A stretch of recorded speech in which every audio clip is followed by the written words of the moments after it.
Hi friends, welcome back to our channel. ఈరోజు వీడియోలో అయితే వెనీలా ఫ్రూట్ కస్టర్డ్ అయితే తయారు చేస్తున్నాను.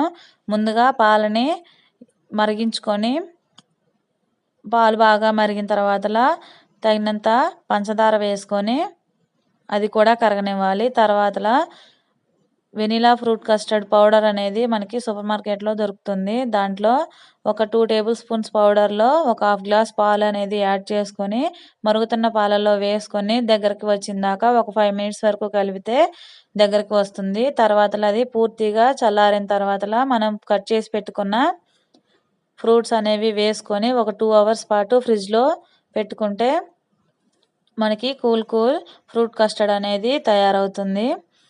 ఈ వీడియో ఫుల్ వీడియో అనేది నా ఛానల్లో ఉంది. నా ఛానల్ నేమ్ కింద అయితే ఈ వీడియో లింక్ అనేది ఇస్తాను. ఒకసారి చెక్ చేసి ఎలా ఉందో నాకు కామెంట్ సెక్షన్లో అయితే కామెంట్ చేయండి.